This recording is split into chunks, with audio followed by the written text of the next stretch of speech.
You've heard the priority areas that President Mahama wants us to focus on. One, passport reforms. It is totally unacceptable that we still have all of these bottlenecks. We have Goro boys, that you cannot be at home or in your office, apply for a passport and have it delivered to you. You still have to go and do biometrics. Everybody's doing biometrics, from NIA to SNATE to DVLA and all of that. When we have a Ghana card, it's not been addressed. Well, you still have to go. The actual administration said the era of Goro boys had ended with the introduction of. Have you forgotten the foreign minister's outburst? Yeah, that was when she stormed. That's almost 2 years ago. Yes, when she stormed the passport office. So there is. I mean, they themselves in the current updates they have provided, it's clear that there are challenges. So I'm saying that, look, let's overhaul the system. It should be possible to apply for your passport and have it delivered to you at home. You don't have to go give your biometrics out when you already have your biometrics in the system with government, either with the NIA, Ghana card. So that's a synchronization of the data. We need to synchronize. We need to integrate. I mean, the silos that we have, But this matter has always been there. I've been part of conversations where this should have been done years ago. So what's the problem? So it's a political will. And unfortunately, I'm having great discussions with Sam George, the Minister for Communications. He's really passionate about this because President Mahama says that, look, this has to be achieved very quickly. So we are going to do that. Expect that it will be one of the first results you're going to see. And then we're going to make sure that, will you believe if I tell you that there are over 75,000 passports that have not been collected? 75,000? Yes, at the passport office. Why should people have to go back? So you travel the stress to go take your biometrics again when you already have your biometrics in the system with government. Then you have to go back for your passport. We want a system where you can apply and have your passport delivered to you, the address that you provide, either your home or your office, so that you don't have to be doing all of this back and forth. It has to stop. Then, under the 24-hour economy concept, I want us for the first time to have the passport office operate 24 hours. And that will be the first step towards even the general 24-hour operation of our missions abroad. So by operation of 24 hours, you mean what? At 9 p.m., 10 p.m., yes, I can still walk there and go and do my... No. I mean, already we're talking about a digitalized arrangement. So what would they be doing if it's a digitalized arrangement? Yeah, so they're processing, because somebody has to be at the other end, right? Receiving your applications and then doing the printouts of the booklets and making sure that courier service is delivering that to you. So all of those operations should be done 24 hours, and it will expedite, the delivery time, so that you can apply for a passport and get it within a week. If it's an emergency situation, probably medical grounds, or some student who has to meet a deadline, has a scholarship and has to meet a deadline, it should be possible even within 3 days, to receive your passport. So major institutional reforms are going to happen. Technology will be at the center, 24-hour economy. The other priority area, which I've talked about, is the fact that we need to make sure that we regulate employment within the space of migration. As we speak, you have all kinds of private agencies who are taking advantage of the fact that we don't have bilateral agreements with countries. If you take Cuba, for example, or Indonesia, they do it very well. So they sign an agreement with you, they are sending you doctors, nurses, and there's protection. For them, we know how much they are going to be paid, the percentage that goes to the Cuban government, where they are going to be posted, how they are assessed, monitored, and all. So there is safe, regular, decent, migration, and it's a win-win situation for all. If you see the number of Ghanaians who are being lured by unscrupulous private agencies, they arrive, they seize their passports, and then sometimes these agencies will even take half of their earnings, 60% of their earnings. Mostly to the Gulf countries. Yeah. And then those going to the Gulf countries whose rights are being violated, their dignity is being, totally, abused. It is all because it's not regulated. And those who are engaged in that space, who are abusing them, know that even the government is not aware. We are going to bring all of this into a regulated arrangement so that once there is a government-to-government bilateral agreement, we know who is going where, how many people we are sending to the UK or to Canada. We can monitor. And you see, it also helps to address the unemployment situation. Why should we have a situation in our country where sometimes because of lack of financial clearance from the Ministry of Finance, over 5,000 nurses will be sitting at home. They have graduated. Meanwhile, countries are reaching out to us that they need nurses. Countries like the UK, France, Italy, Canada. Can't we enter into bilateral agreements with them, export these nurses, give them a period if they want to be out there for about probably maybe 3 years, 4 years, and then they'll decide if they want to continue to stay or they want to come back, and then it is well regulated. They are getting decent rewards for the work. There's dignity in work, and then the country is also benefiting, and then all of these abuses that are happening, those who are seizing their passports, who are taking a lion's share of their earnings and all of that, that is taken out of the way. So these are key priority areas. And of course, in over 50 years, our foreign policy has not been reviewed. So if you read our manifesto, we've talked about reviewing foreign policy. We've also talked about putting together an economic diplomacy blueprint. That has not been done. I see. Since we started talking about economic diplomacy. That is a priority area that you're going to see us, work on. So our work is cut out for us. President Mahama wants our foreign ministry to deliver jobs. I've also talked about our passport fees. I want us to overhaul the fee structure. I think that the fees are too high, particularly for the masses, the vulnerable, and we should have exemptions. I mean, I have said, for example, students on scholarship, it should be worked, the passport fees array should be worked in the scholarship that the government provides so that they don't have to pay. The students don't have to pay. Because these are brilliant but needy students. I mean, why should they be struggling to pay for passports? So we should do a fee structure where those who have the means, for frequent travelers, the business people, they can pay more and they will get expedited service. They will get a fatter booklet and they will be happy to pay more to subsidize the vulnerable, the masses, students, those who are probably having emergency situations and will need medical travel, urgently. So we'll overhaul the fee structure and make sure that overhaul the fee structure. I mean, going to reduce. So we will reduce. We are going to reduce the passport fees for some category of Ghanaians, and then, but inherent in that fee structure will be where, because you know that you also don't want the passport office to be making losses. They have all kinds of contracts with private, service providers, and you have to be conscious of that. But you can cleverly, do it in such a way that within the structure, others are subsidizing, so that the frequent travelers, the wealthy entrepreneurs, I mean, they shouldn't be paying like everybody, and they can get, enhanced services. I've talked about expedited delivery. I've talked about even fatter booklets because they are frequent travelers, and then they will pay more to subsidize so that others, like students who are going on scholarship and don't have the means, brilliant but needy students, then for the rest, the masses, we can also reduce. Because I was not happy with the last, you recall, I stated clearly that even the Foreign Affairs Committee of Parliament was not treated fairly with the last increases. It was one fell swoop, a massive leap, and so it's a matter that we need to address. So there's a lot of work we are going to be doing in the foreign space, and I hope we can count on your support and the support of the Ghanaian people to deliver and make sure that all of these services, particularly passports, and we have to also bring more credibility to our passport. We should improve the security features. Look, we've come from machine-readable to biometric passports. Now we are going into the chip-embedded phase. We should improve security so that other nationals do not lay hands on our passport, because Ghanaians have tremendous goodwill. People know that Ghanaians are good people, decent people.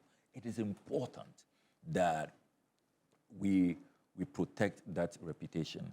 And so our passports should not be getting into the wrong hands. Diplomatic passports, we need to maintain the dignity.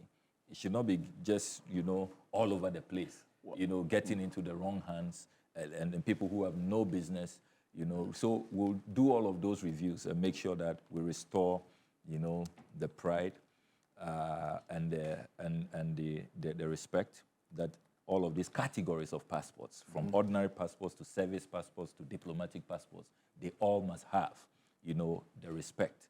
And when that is done, you'll see that when you go to the embassies to apply for your visas, the treatment and your success rates will improve. And talking about the embassies, you heard what I also said about how visa applicants are treated.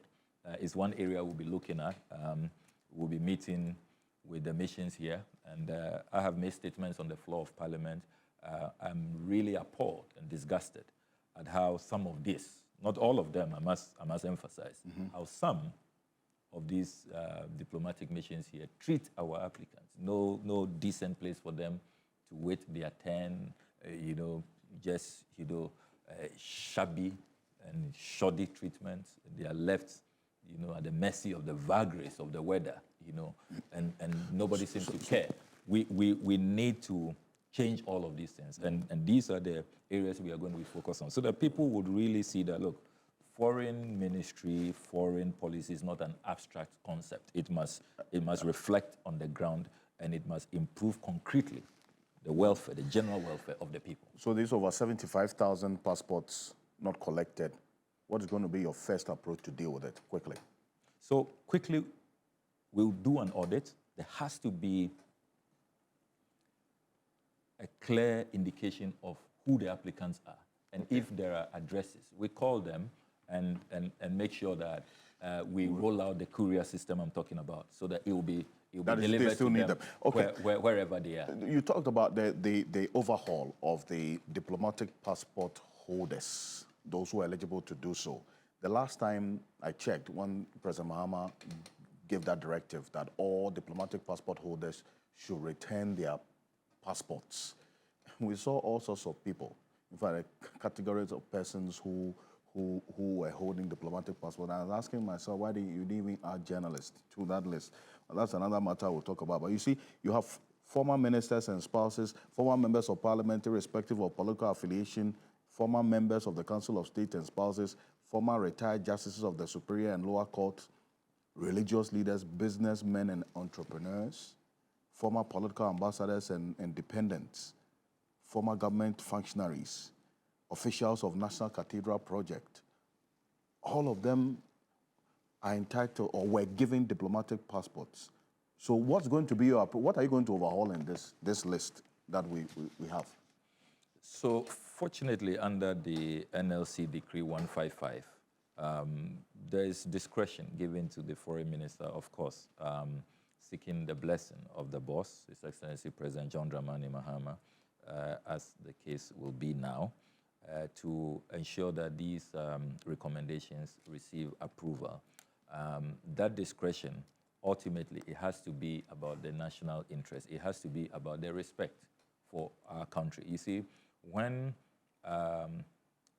security is enhanced and those who qualify are those who have the passports, it helps all of us. Okay. The way we are treated, right from embassy applications to when you are traveling, when you arrive at the airports and all of that, it improves, and it will be for our collective well-being. So what we will do is to make sure that we streamline. There's been just an abuse, people who really have no business. Because if you look at the NLC Decree 155, it says that people who are working for government, that's the diplomatic. Because you see, you can have an ordinary passport. You can even have a service passport, which is the second, category, right, which is also top-notch, reserved for the larger, public service. I see. And then diplomatic passports really has to be rarely used. It's just for, a small category of people, including foreign service officials. So we'll certainly have to take a second look at that list. This list. And review it and streamline with a view to making sure that our diplomatic passports are not just, available, because there are so many diplomatic courtesies extended to holders of diplomatic passports. But when your diplomatic passport, because other countries don't do that, where it's just, so easily available for just any kind of person, even those who you are not sure exactly what they are doing for their government. So this will be done, will streamline. Ultimately, the aim is to restore the respect, that these passports must be accorded by other countries. Because the list even has former regional ministers. I mean...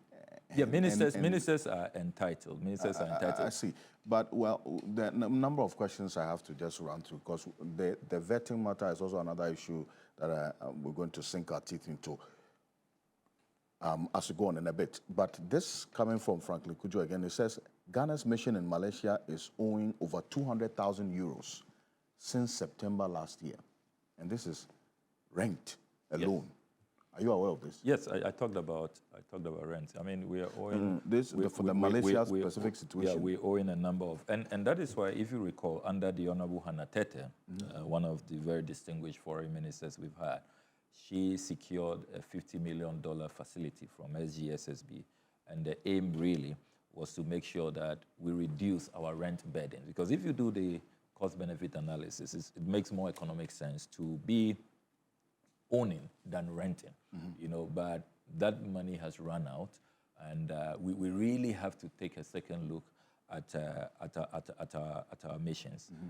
There are some destinations where we close down the embassies, but we still have the properties. There are some missions that we even have extra properties that we are not really utilizing. So we are going to do an audit. We've told the Estate Department that do an audit, detailed audit for us, where we can then rent so that we can raise IGF to procure, buy properties to reduce the burden, on rent. Right. And I think that we also have to make a case to the finance ministry, because there are a number of these missions who are doing very well, raising IGF by the work they do, but because the retention levels are low, they are not able to then, take care of themselves, purchase properties that they need. But Franklin is right that we have a challenge with rent. We have a challenge with bills that we need to clear. Sometimes even our access contributions, the contributions to the AU, to the UN, sometimes they are left unpaid for many years. And so these are some of the areas in the sector that we'll have to quickly work. This arrangement of officially exporting human resource from Ghana to other countries so that even Ghana can benefit. I recall that this is not the first time we are attempting something like this. The previous administration tried this policy.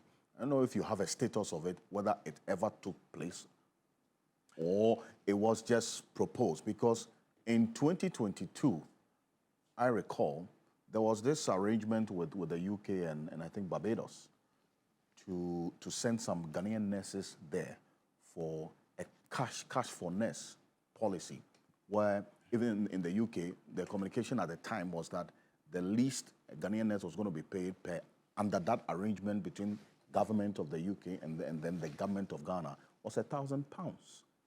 So do you have any update on that particular policy, if it did start?